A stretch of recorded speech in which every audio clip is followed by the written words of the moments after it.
I decided to work in an animal shelter, and I wasn't actively looking for a dog. The day she came in, she was so shut down, so shy. She was just so nervous that nobody could touch her, nobody could go near her. I literally sat outside with her for over an hour before, she even looked at me, let me touch her, anything. And I just kept telling her, she's safe now, we're gonna be friends. Not thinking anything of it. This is what I do with, basically any dog that comes in.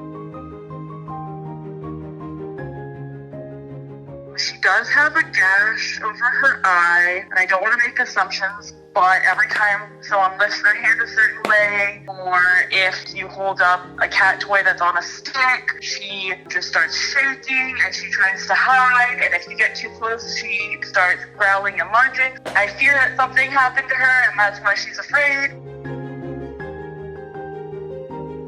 So other staff members would joke with me, come take your dog out, or if I would walk in the building and I wouldn't immediately say hi to her, she would throw a fit and start barking. She kept not getting adopted because she was so shy, or she wasn't great with kids, or she just didn't have the disposition people were looking for. So she was there for 2 months, and I was in the middle of moving. I didn't know how I was going to make it work. So I begged my parents if we could move into the basement until I finished moving, because I for sure knew this was my dog. She chose me. They finally were like, go get your dog, we'll make it work for you. She stayed in the basement for a little bit, but she kind of jailbroke out. Luckily, I babysitted the dogs. I introduced them in the beginning just in case that happened, but we kept them separate anyway just because we weren't sure how they were going to be together, and I wanted to give Wendy time to decompress. We would let her out without a leash, and I guess she didn't want to listen to my parents or my brother, so they'd have to chase her around to get her back inside. She was just a little troublemaking nugget. She absolutely loves the kitten that I have here at home. They're inseparable. They just wrestle all day long.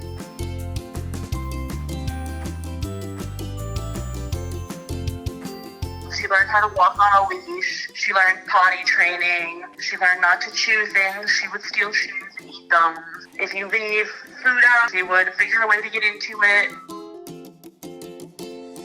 One day I came home and I guess she got a bag of potato chips or something, and she had it buried in her bed under some blankets. So I guess that was her old days, that she was afraid she wasn't going to have food, so she was saving it for later. She doesn't do it as much anymore, but I'll notice sometimes she'll steal clothes from the laundry basket and make herself a little bed and she'll sleep in it. I don't know if that's because it smells like me and I'm gone for the day.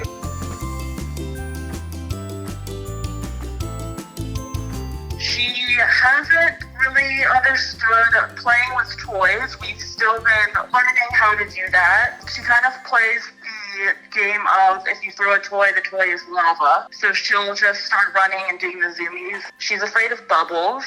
The cat will play with bubbles and she'll be terrified. She really likes anything food related. So if we do a lot of enrichment puzzle games. I've had her a little over a year right now. She goes to work with me sometimes, and we work with behavior dogs because she's got a pretty calm disposition with other dogs. She's really good with other dogs and giving corrections and teaching them how to do things. I just think people need to give dogs a chance, because a lot of times people don't give them enough time to adapt. We don't know their backgrounds, we don't know where they came from, we don't know what their life was like.